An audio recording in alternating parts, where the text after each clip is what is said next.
ಈ ದಿನ ಯಾರು 100 ರೂಪಾಯಿ ಖರ್ಚು ಮಾಡಿ ಈ ಪದಾರ್ಥಗಳನ್ನು ಮನೆಗೆ ತರುತ್ತಾರೋ ಅವರ ಜೀವನದಲ್ಲಿ ಮನೆಗೆ ತರುತ್ತಾರೋ ಅಂಥವರ ಜೀವನದಲ್ಲಿ ಅದೃಷ್ಟದ ಬಾಗಿಲು ತೆರೆದುಕೊಳ್ಳುತ್ತದೆ. ಅವರಿಗೆ ಅಷ್ಟೈಶ್ವರ್ಯ ಪ್ರಾಪ್ತಿಯಾಗುತ್ತದೆ. ಅಷ್ಟೇ ಅಲ್ಲದೆ ಅವರ ಮನೆಯಲ್ಲಿ ಲಕ್ಷ್ಮೀದೇವಿ ಶಾಶ್ವತವಾಗಿ ನೆಲೆಸುತ್ತಾಳೆ. ಅವರಿಗೆ ಬೇಕಾದಷ್ಟು ಐಶ್ವರ್ಯವನ್ನು ಕೊಡುತ್ತಾಳೆ. ಹಾಗಾಗಿ ಮರೆಯದೆ ಈ ದಿನ ಈ ವಸ್ತುಗಳನ್ನು ತಪ್ಪದೆ ಮನೆಗೆ ತನ್ನಿ. ಒಂದು ವೇಳೆ ನಾನು ಹೇಳಿದ ಪದಾರ್ಥಗಳಲ್ಲಿ ಎಲ್ಲವೂ ತರಲು ಸಾಧ್ಯವಾಗದಿದ್ದರೆ ಕನಿಷ್ಠ ಪಕ್ಷ 2 ಪದಾರ್ಥಗಳನ್ನಾದರೂ ಮನೆಗೆ ತರೋಕೆ ಪ್ರಯತ್ನ ಪಡಿ. ಆ ಪದಾರ್ಥಗಳು ಯಾವುದು ಎಂದು ತಿಳಿಯೋದಕ್ಕೂ ಮುಂಚೆ ನೀವಿನ್ನು ನಮ್ಮ ಚಾನಲ್ನ ಸಬ್ಸ್ಕ್ರೈಬ್ ಮಾಡ್ಕೊಂಡಿಲ್ಲ ಅಂದರೆ ಖಂಡಿತ ಈಗಲೇ ಸಬ್ಸ್ಕ್ರೈಬ್ ಮಾಡ್ಕೊಳ್ಳಿ. ಹಾಗೆ ಈ ವಿಡಿಯೋ ಇಷ್ಟ ಆದರೆ ಮರೆಯದೆ ಒಂದು ಲೈಕ್ ಕೊಡಿ. ಎಲ್ಲರೂ ಭಕ್ತಿಯಿಂದ ಓಂ ಶ್ರೀ ಮಹಾಲಕ್ಷ್ಮಿ ನಮಃ ಅಂತ ಕಮೆಂಟ್ ಮಾಡಿ. ಸ್ನೇಹಿತರೆ, ಈ ದಿನ ಮಹಿಳೆಯರು ಸೂರ್ಯೋದಯಕ್ಕೆ ಮುನ್ನವೇ ಎದ್ದು ಸ್ನಾನ ಮಾಡಿ ಉಪವಾಸ ಮಾಡುವ ಪ್ರತಿಜ್ಞೆಯನ್ನು ಮಾಡುತ್ತಾರೆ. ಗಣೇಶನಿಗೆ ನಮಸ್ಕರಿಸಿ ಪಂಚಾಮೃತದೊಂದಿಗೆ ಗಂಗಾ ಜಲದಿಂದ ಭಗವಂತನಿಗೆ ಅಭಿಷೇಕ ಮಾಡಬೇಕು. ಈಗ ಶ್ರೀಗಂಧ, ಅಕ್ಷತೆ ಮತ್ತು ಹೂಗಳನ್ನು ಭಗವಂತನಿಗೆ ಅರ್ಪಿಸಿ ದೇವಸ್ಥಾನದಲ್ಲಿ ತುಪ್ಪದ ದೀಪವನ್ನು ಹಚ್ಚಿ ಪೂಜೆಯ ಸಮಯದಲ್ಲಿ ಹಣ್ಣುಗಳು, ಹೂಗಳು ಮತ್ತು ಸಿಹಿ ತಿಂಡಿಗಳನ್ನು ಅರ್ಪಿಸಲಾಗುತ್ತದೆ. ಇದರ ನಂತರ ಮಹಿಳೆಯರು ವ್ರತ ಕಥೆಯನ್ನು ಕೇಳುತ್ತಾರೆ. ಅವರು ಶಿವ, ಪಾರ್ವತಿ ಮತ್ತು ವಿಷ್ಣುವನ್ನು ಪೂಜಿಸುತ್ತಾರೆ. ಅಂತಿಮವಾಗಿ ಆರತಿ ಮತ್ತು ನೈವೇದ್ಯ ಅರ್ಪಿಸಿ ಪೂಜೆಯಲ್ಲಿ ತಿಳಿದು ಅಥವಾ ತಿಳಿದೆಯೋ ಮಾಡಿದ ತಪ್ಪುಗಳಿಗೆ ಕ್ಷಮೆಯನ್ನು ಕೇಳುತ್ತಾರೆ. ಈ ದಿನದ ವ್ರತವು ಪತಿಗೆ ದೀರ್ಘಾಯುಷ್ಯವನ್ನು ಕರುಣಿಸುತ್ತದೆ, ಕುಟುಂಬದಲ್ಲಿ ಸಂತೋಷ ಮತ್ತು ಸಮೃದ್ಧಿಯನ್ನು ತರುತ್ತದೆ ಎನ್ನುವ ನಂಬಿಕೆ ಇದೆ. ನೀವು ಈ ಪದಾರ್ಥಗಳನ್ನೇನಾದರೂ ಈ ದಿನ ಮನೆಗೆ ತಂದರೆ ನೀವು ಮುಟ್ಟಿದ್ದೆಲ್ಲವೂ ಚಿನ್ನವಾಗುವ ಸಾಧ್ಯತೆ ಇದೆ. ಕೂತು ತಿಂದರೂ ಕರಗದಷ್ಟು ಐಶ್ವರ್ಯ ನಿಮ್ಮ ಪಾಲಾಗುತ್ತದೆ. ನಾವೆಲ್ಲರೂ ಈ ದಿನ ತುಂಬ ಶಕ್ತಿ ಇದೆ ಎಂದು ನಂಬುತ್ತೇವೆ. ಈ ದಿನ ನೀವು ಮನೆಗೆ ತರಬೇಕಾದ ಮೊದಲನೇ ಪದಾರ್ಥ ಅರಿಶಿನ. ಈ ದಿನ ಅರಿಶಿನ ತರೋದ್ರಿಂದ ದೀರ್ಘ ಸುಮಂಗಲಿ ಯೋಗ ಜೊತೆಗೆ ಅಷ್ಟೈಶ್ವರ್ಯ ಪ್ರಾಪ್ತಿಯಾಗುತ್ತದೆ. ಅರಿಶಿನವನ್ನು ಮಂಗಳಕರ ಪದಾರ್ಥ ಎಂದು ಹೇಳುತ್ತಾರೆ. ಒಂದು ವೇಳೆ ನಿಮ್ಮ ಮನೆಯಲ್ಲಿ ತುಂಬ ವರ್ಷಗಳಿಂದ ಯಾವುದೇ ಶುಭ ಕಾರ್ಯ ನಡೆದಿಲ್ಲ ಅನ್ನೋದಾದರೆ ಈ ದಿನ ಅರಿಶಿನವನ್ನು ಮನೆಗೆ ತಂದು ನೋಡಿ. ಅತಿ ಶೀಘ್ರದಲ್ಲಿ ಯಾವುದಾದರೂ ಒಂದು ಶುಭ ಕಾರ್ಯ ನಿಮ್ಮ ಮನೆಯಲ್ಲಿ ತಪ್ಪದೇ ನಡೆಯುತ್ತದೆ. ನಮ್ಮ ಪುರಾಣಗಳಲ್ಲೂ ಕೂಡ ಇದರ ಬಗ್ಗೆ ಒಂದು ಉಲ್ಲೇಖವಿದೆ. ಅದೇನೆಂದರೆ, ಪರ್ವ ದಿನಗಳಲ್ಲಿ ಅರಿಶಿನವನ್ನು ಮನೆಗೆ ತರೋದ್ರಿಂದ ಸಕಾರಾತ್ಮಕ ಶಕ್ತಿ ಮನೆಯೊಳಗೆ ಪ್ರವೇಶಿಸುತ್ತದೆ. ಹಾಗೆ ನಕಾರಾತ್ಮಕ ಶಕ್ತಿ ಮನೆಯಿಂದ ಹೊರಗೆ ಹೊರಟು ಹೋಗುತ್ತದೆ ಎಂದು ಹೇಳಲಾಗಿದೆ.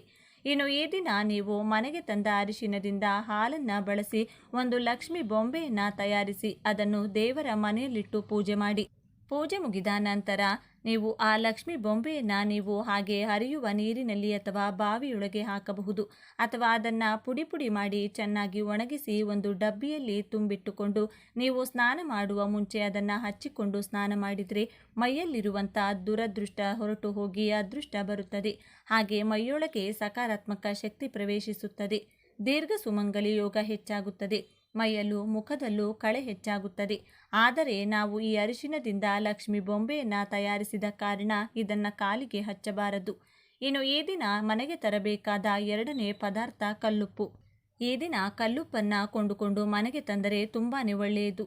ಉಪ್ಪು ಲಕ್ಷ್ಮೀದೇವಿಗೆ ತುಂಬ ಇಷ್ಟ. ಉಪ್ಪು ಹಾಗೂ ಲಕ್ಷ್ಮೀದೇವಿ ಇಬ್ಬರು ಸಮುದ್ರದಿಂದಲೇ ಹುಟ್ಟಿರೋದ್ರಿಂದ ಉಪ್ಪು ಎಲ್ಲಿದ್ದರೆ ಲಕ್ಷ್ಮೀದೇವಿ ಅಲ್ಲಿರುತ್ತಾಳೆ ಎಂದು ಹೇಳುತ್ತಾರೆ.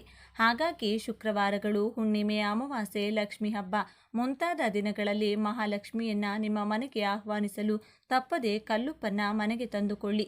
ಈ ದಿನ ಈ ರೀತಿ ಕಲ್ಲುಪ್ಪನ್ನು ಮನೆಗೆ ತಂದು ನಿಮ್ಮ ದೇವರ ಮನೆಯಲ್ಲಿ ಇಟ್ಟುಕೊಂಡ್ರೆ ತಲೆಮಾರುಗಳವರೆಗೂ ಕರಗದಷ್ಟು ಆಸ್ತಿ ನಿಮ್ಮದಾಗುತ್ತದೆ. ಹಣಕ್ಕೆ ಯಾವಾಗಲೂ ಕೊರತೆ ಬರುವುದಿಲ್ಲ. ಹಣ ಪ್ರವಾಹದಂತೆ ಬರಲು ಅವಕಾಶಗಳು ಹುಟ್ಟಿಕೊಳ್ಳುತ್ತದೆ. ಹಿಂದಿನ ಕಾಲದವರು ಈ ದಿನ ಕಲ್ಲುಪ್ಪನ್ನು ಮನೆಗೆ ತಂದು ಅದನ್ನು ಮಣ್ಣಿನ ಮಡಕೆಯಲ್ಲಿ ತುಂಬಿ ಅದರೊಳಗೆ ಕೆಲವು ನಾಣ್ಯಗಳನ್ನು ಹಾಕಿ ದೇವರ ಮನೆಯಲ್ಲಿಡುತ್ತಿದ್ದರು. ಈಗಲೂ ಹಿರಿಯರು ಇರುವ ಮನೆಯಲ್ಲಿ ಇದನ್ನು ಮಾಡುತ್ತಾರೆ. ಮಾರ್ವಡಿಗಳು ಈ ಪರಿಹಾರವನ್ನು ಹೆಚ್ಚಾಗಿ ಮಾಡುತ್ತಾರೆ. ಅವರು ಈ ರೀತಿ ಉಪ್ಪನ್ನ ಅಂಗಡಿಯಲ್ಲಿ ಹಾಗೂ ಮನೆಗಳಲ್ಲಿ ಈ ದಿನ ಕೆಲವು ನಾಣ್ಯಗಳನ್ನು ಹಾಕಿಡುತ್ತಾರೆ. ಆದ್ದರಿಂದಲೇ ಮಾರ್ವಡಿಗಳ ಕೈಯಲ್ಲಿ ಯಾವಾಗಲೂ ಕೂಡ ಹಣ ಇರುತ್ತದೆ. ಉಪ್ಪಿನಲ್ಲಿ ಹಣ ಇಟ್ಟರೆ ಅದು ಬೆಳೆಯುತ್ತದೆ ಎಂದು ಪೂರ್ವಕಾಲದಿಂದಲೂ ಒಂದು ನಂಬಿಕೆ ಇದೆ. ತುಂಬ ಜನ ಸಂಬಳ ಬಂದ ತಕ್ಷಣ ಮೊದಲನೇ ದಿನ ಆ ಪೂರ್ತಿ ಹಣವನ್ನು ಒಂದು ಪೇಪರ್ನಲ್ಲಿ ಸುತ್ತಿ ಉಪ್ಪಿನ ಡಬ್ಬಿಯಲ್ಲಿಟ್ಟು ದೇವರ ಮನೆಯಲ್ಲಿ ಆ ಡಬ್ಬಿಯನ್ನು ಇಟ್ಟು ಬಿಡುತ್ತಾರೆ. ಉಪ್ಪಿನಲ್ಲಿ ನೀವು ಇಟ್ಟಿರುವಂತಹ ದುಡ್ಡಿಂದ ಮನೆಗೆ ಬೇಕಾದ ಯಾವುದೇ ಪದಾರ್ಥ ಅಥವಾ ವಸ್ತು ಕೊಂಡುಕೊಂಡಾಗ ಅದರಲ್ಲಿ ಒಂದೊಂದು ರೂಪಾಯಿ ಈ ದುಡ್ಡನ್ನು ಕೂಡ ಸೇರಿಸುತ್ತಾ ಬಂದರೆ ನೀವು ಮನೆಗೆ ತಂದಂತಹ ವಸ್ತು ತುಂಬ ದಿನ ಕೆಟ್ಟು ಹೋಗದೆ ಅಥವಾ ಹಾಳಾಗದೆ ಉಳಿಯುತ್ತದೆ. ಒಂದು ವೇಳೆ ಆ ದುಡ್ಡನ್ನು ನೀವು ಚಿನ್ನ ತರಲು ಬಳಸಿದರೆ ಆ ಚಿನ್ನವನ್ನು ಯಾವಾಗಲೂ ಅಡವಿಡುವ ಪರಿಸ್ಥಿತಿ ಬರುವುದಿಲ್ಲ. ಮತ್ತೆ ಮತ್ತೆ ಚಿನ್ನ ಕೊಂಡುಕೊಳ್ಳುವ ಅದೃಷ್ಟ ಬರುತ್ತದೆ. ಅಥವಾ ಆ ದುಡ್ಡನ್ನು ನೀವು ನಿಮ್ಮ ಬೀರು ಒಳಗೆ ಇಟ್ಟರೂ ಕೂಡ ನಿಮ್ಮ ಬೀರುನಲ್ಲಿ ಹಣ ಯಾವಾಗಲೂ ಖಾಲಿಯಾಗುವುದಿಲ್ಲ. ಪೂಜೆಯ ನಂತರ ಆ ಉಪ್ಪಿನಿಂದ ಮೊದಲು ಒಂದು ಹಿಡಿ ಉಪ್ಪನ್ನು ತೆಗೆದುಕೊಂಡು ಮಹಾಲಕ್ಷ್ಮಿಗೆ ದೃಷ್ಟಿ ತೆಗೆಯಿರಿ. ಬಳಿಕ ಮನೆಯಲ್ಲಿ ಎಲ್ಲರೂ ಒಂದೊಂದು ಹಿಡಿ ಉಪ್ಪನ್ನು ತೆಗೆದುಕೊಂಡು ದೃಷ್ಟಿ ತೆಗೆದುಕೊಳ್ಳಿ. ಕೊನೆಯದಾಗಿ ಒಂದು ಹಿಡಿ ಉಪ್ಪನ್ನು ಕೈಯಲ್ಲಿಡಿದುಕೊಂಡು ನಿಮ್ಮ ಮನೆಯ ಮುಖ್ಯ ದ್ವಾರದ ಮುಂದೆ ನಿಂತುಕೊಂಡು ನಿಮ್ಮ ಮನೆಗೆ ಕೂಡ ದೃಷ್ಟಿ ತೆಗೆಯಿರಿ. ಆ ರೀತಿ ದೃಷ್ಟಿ ತೆಗೆದಂತಹ ಉಪ್ಪನ್ನು ಯಾವುದಾದರೂ ನೀರು ಅಥವಾ ಯಾರೂ ತುಳಿಯದೇ ಇರುವಂಥ ಕಡೆ ಎಸೆದು ಬಿಡಿ.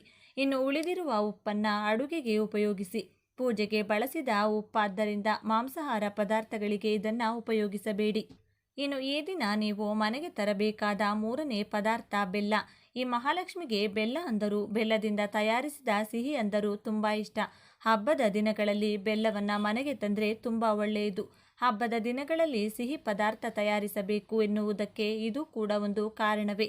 ಹಾಗಾದರೂ ಜನ ಮನೆಗೆ ಏಲಕ್ಕಿ ಬೆಲ್ಲ ತರುತ್ತಾರಲ್ಲ, ಅದಕ್ಕಾಗಿ ಈ ದಿನ ಬೆಲ್ಲವನ್ನು ಮನೆಗೆ ತರೋದ್ರಿಂದ ಅತಿ ಬೇಗನೆ ಸಿಹಿ ಸುದ್ದಿ ಕೇಳುತ್ತೀರಿ. ಇನ್ನು ನೀವು ಮನೆಗೆ ತಂದ ಬೆಲ್ಲದಲ್ಲಿ ಒಂದು ತುಂಡನ್ನು ಮಹಾಲಕ್ಷ್ಮಿಯ ಮುಂದೆ ಇಟ್ಟು ಉಳಿದಿರುವುದರಲ್ಲಿ ಯಾವುದಾದರೂ ಸಿಹಿ ನೈವೇದ್ಯ ತಯಾರಿಸಿ ದೇವಿಗೆ ಸಮರ್ಪಿಸಿ. ಇನ್ನು ನೀವು ಈ ದಿನ ಮನೆಗೆ ತರಬೇಕಾದ ನಾಲ್ಕನೇ ಪದಾರ್ಥ ಏಲಕ್ಕಿ. ಏಲಕ್ಕಿಯನ್ನು ಮನೆಗೆ ತರೋದ್ರಿಂದ ಅದೃಷ್ಟ ಐಶ್ವರ್ಯ ಬರುತ್ತದೆ. ನೀವು ಈ ರೀತಿ ತಂದ ಏಲಕ್ಕಿಯಿಂದ ಒಂದು ಹಾರವನ್ನು ತಯಾರಿಸಿ ಅದನ್ನು ಲಕ್ಷ್ಮೀ ದೇವಿ ಅಥವಾ ನಿಮ್ಮ ಮನೆಯಲ್ಲಿ ವೆಂಕಟೇಶ್ವರ ಸ್ವಾಮಿ ಫೋಟೋ ಇದ್ದರೆ ಅದಕ್ಕೆ ಹಾಕಿ. ಈ ಹಾರವನ್ನು ಒಂದು ವಾರದವರೆಗೂ ಫೋಟೋ ಮೇಲೆ ಹಾಕಿ ಬಿಡಬೇಕು.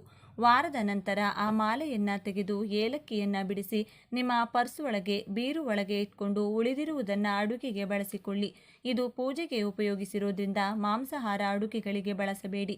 ಯಾವುದಾದರೂ ನೈವೇದ್ಯಕ್ಕೆ ಉಪಯೋಗಿಸಿದರೆ ಒಳ್ಳೆಯದು.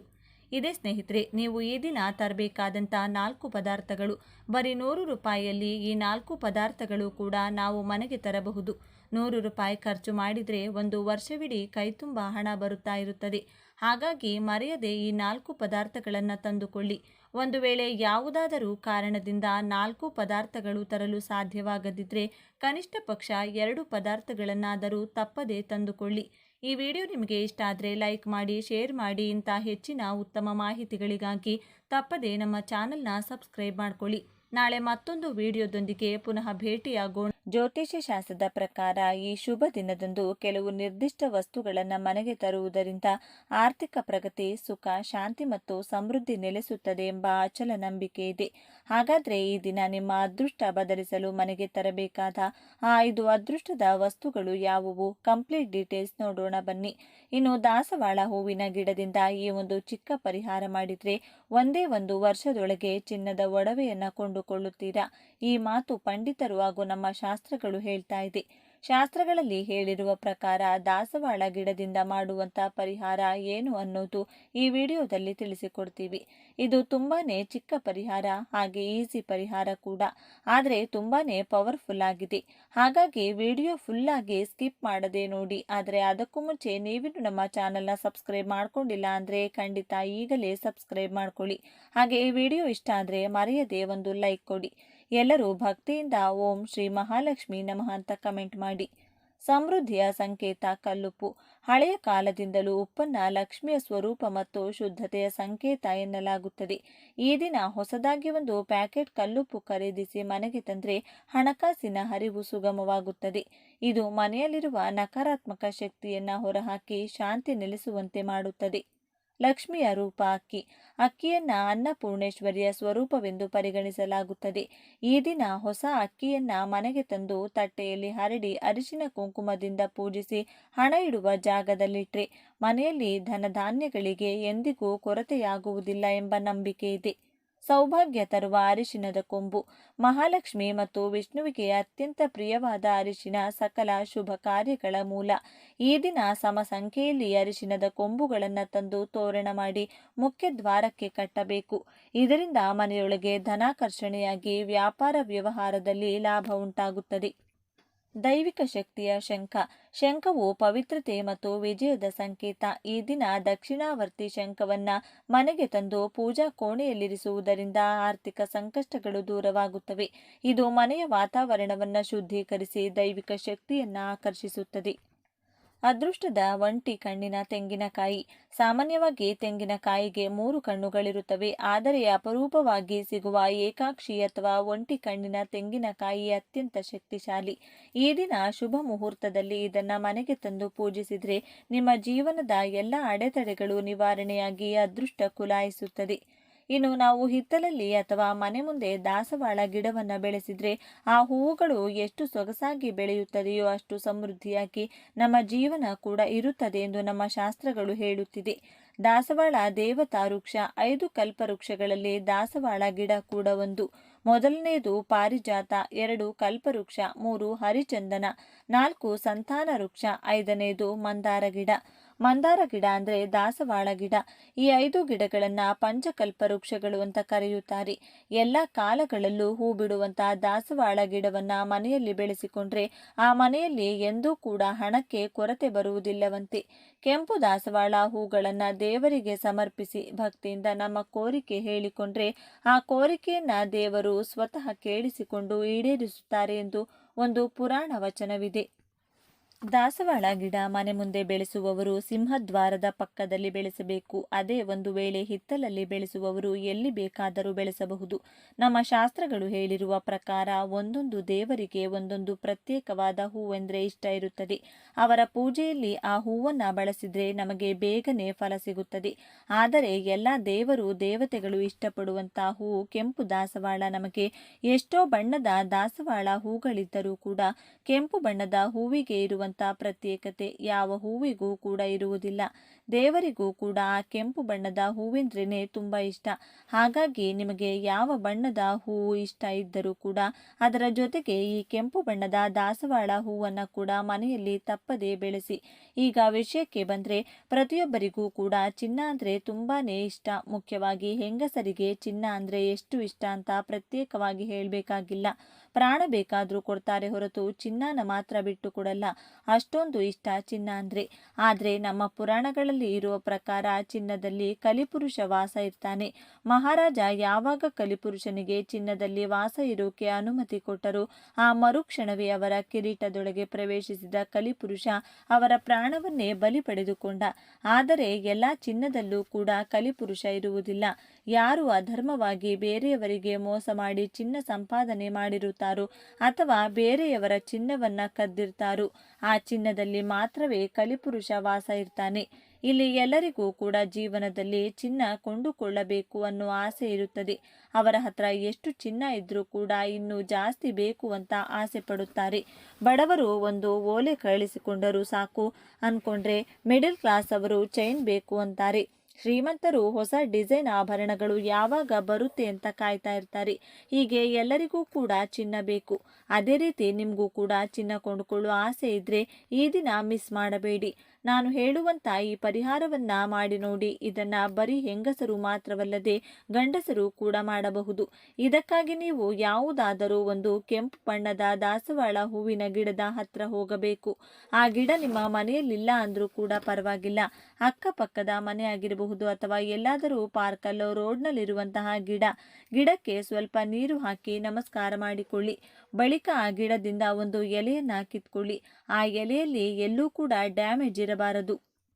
ಚೆನ್ನಾಗಿ ದೊಡ್ಡದಾಗಿರುವಂತಹ ಎಲೆಯನ್ನ ಕಿತ್ಕೊಂಡು ಬನ್ನಿ. ಆ ಎಲೆಯನ್ನ ಮನೆಗೆ ತಂದು ಚೆನ್ನಾಗಿ ತೊಳೆದು ಆ ಎಲೆ ಫುಲ್ ಕವರ್ ಆಗೋ ತರ ಅರಿಶಿನ ಹಚ್ಚಬೇಕು. ಅಂದ್ರೆ ಎಲ್ಲೂ ಕೂಡ ಹಸಿರು ಬಣ್ಣ ಕಾಣಿಸಬಾರದು. ಅಷ್ಟು ಚೆನ್ನಾಗಿ ನೀವು ಅರಿಶಿನವನ್ನ ಹಚ್ಚಬೇಕು. ಬಳಿಕ ಅದನ್ನ ಲಕ್ಷ್ಮೀ ದೇವಿ ಫೋಟೋ ಮುಂದೆ ಇಟ್ಟು ಅದರ ಮೇಲೆ ಎಷ್ಟಾಗುತ್ತೋ ಅಷ್ಟು ನೆನೆಸಿಟ್ಟಿರುವಂತಹ ಕಡಲೆ ಕಾಳುಗಳನ್ನ ಹಾಕಬೇಕು.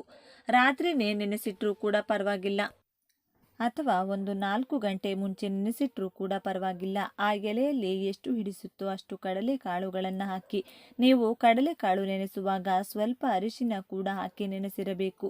ಈ ರೀತಿ ಎಲೆ ಮೇಲೆ ಅರಿಶಿನ ಹಾಕಿ ಕಡಲೆಕಾಳು ಹಾಕಿದ ಮೇಲೆ ಸ್ವಲ್ಪ ಹೊತ್ತು ಕಣ್ಣು ಮುಚ್ಚಿಕೊಂಡು ಲಕ್ಷ್ಮೀ ದೇವಿಗೆ ನಿಮ್ಮ ಮನಸ್ಸಿನಲ್ಲಿರುವಂತಹ ಕೋರಿಕೆಯನ್ನು ಹೇಳಿಕೊಳ್ಳಿ. ನಿಮಗೆ ಒಡವೆ ಬೇಕು ಅಂದರೆ ಅದನ್ನೇ ಹೇಳಿ. ಹಣ, ಆರೋಗ್ಯ, ಸಿರಿ ಸಂಪತ್ತು, ಐಶ್ವರ್ಯ, ಸಂತೋಷ ಹೀಗೆ ಏನು ಬೇಕೋ ಅದನ್ನು ಕೇಳಿ. ಆದರೆ ಒಂದೇ ಒಂದು ಕೋರಿಕೆ ಮಾತ್ರನೇ ನೀವು ಕೇಳಬೇಕು. ಅದರ ನಂತರ ನೀವು ನಾರ್ಮಲ್ ಆಗಿ ಪೂಜೆ ಮಾಡಿ ಮುಗಿಸಿಕೊಳ್ಳಿ. ದೇವರ ಮುಂದೆ ನೀವಿಟ್ಟಂತಹ ಆ ಎಲೆ ಹಾಗೂ ಕಡಲೆಕಾಳುಗಳನ್ನು ದಿನಪೂರ್ತಿ ಅದೇ ರೀತಿ ಬಿಡಬೇಕು.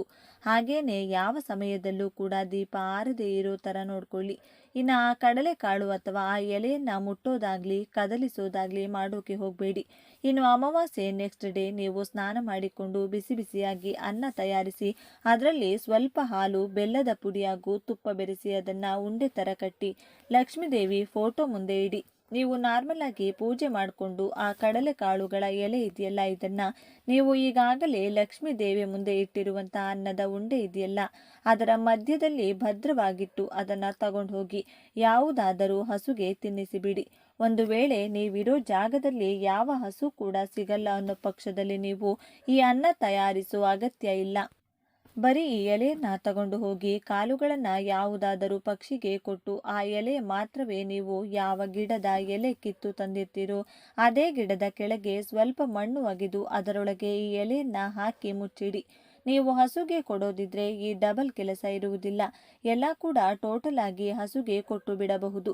ಹಸು ಸಿಗೋದೇ ಇಲ್ಲ ಅನ್ನೋರು ಮಾತ್ರ ಇನ್ನೇನು ಮಾಡೋಕ್ಕಾಗಲ್ಲ. ಈ ರೀತಿ ಪಕ್ಷಿಗೆ ಕಾಳುಗಳನ್ನು ಕೊಟ್ಟು ಎಲೆಯನ್ನು ಮಾತ್ರ ಅದೇ ಗಿಡದ ಕೆಳಗಡೆ ಹೋಗಿ ಹಾಕಬೇಕು. ಈ ಒಂದು ಚಿಕ್ಕ ಪರಿಹಾರ ಮಾಡಿಕೊಂಡ್ರೆ ಖಂಡಿತ ಒಂದು ವರ್ಷದ ಒಳಗೆ ನೀವು ಕೇಳಿರುವಂಥ ಕೋರಿಕೆ ಈಡೇರುತ್ತದೆ. ಒಂದು ವೇಳೆ ಚಿನ್ನ ಬೇಕು ಅಂತ ನೀವು ಕೇಳಿದರೆ ಒಂದು ವರ್ಷದ ಒಳಗಡೆ ನಿಮ್ಮ ಚಿನ್ನ ಕೊಂಡುಕೊಳ್ತೀರಾ. ನೀವು ಒಂದು ವೇಳೆ ತುಂಬ ಬಡವರಾಗಿದ್ದು ಅಥವಾ ದಿನಗೂಲಿ ಮಾಡ್ತಾ ಇದ್ರೂ ಕೂಡ ಚಿನ್ನವನ್ನು ಕೊಂಡುಕೊಳ್ತೀರಾ. ಅಥವಾ ಯಾವುದೋ ಒಂದು ರೂಪದಲ್ಲಿ ಚಿನ್ನ ತಪ್ಪದೆ ನಿಮ್ಮ ಕೈ ಸೇರುತ್ತದೆ. ಆ ಅದೃಷ್ಟವನ್ನು ಸ್ವತಃ ಲಕ್ಷ್ಮೀ ದೇವಿಯೇ ನಿಮಗೆ ಕೊಡ್ತಾರೆ. ಹಾಗಾಗಿ ಸ್ನೇಹಿತರೆ, ಮಿಸ್ ಮಾಡಿಕೊಳ್ಬೇಡಿ. ಈ ಚಿಕ್ಕ ಪರಿಹಾರವನ್ನು ಮಾಡಿಕೊಂಡು ನಿಮ್ಮ ಕೋರಿಕೆಯನ್ನು ಈಡೇರಿಸಿಕೊಳ್ಳಿ. ಈ ವಿಡಿಯೋ ನಿಮಗೆ ಇಷ್ಟ ಆದರೆ ಲೈಕ್ ಮಾಡಿ, ಶೇರ್ ಮಾಡಿ. ಇಂಥ ಹೆಚ್ಚಿನ ಉತ್ತಮ ಮಾಹಿತಿಗಳಿಗಾಗಿ ತಪ್ಪದೆ ನಮ್ಮ ಚಾನೆಲ್ನ ಸಬ್ಸ್ಕ್ರೈಬ್ ಮಾಡಿಕೊಳ್ಳಿ. ನಾಳೆ ಮತ್ತೊಂದು ವಿಡಿಯೋದೊಂದಿಗೆ ಭೇಟಿಯಾಗೋಣ. ಧನ್ಯವಾದಗಳು.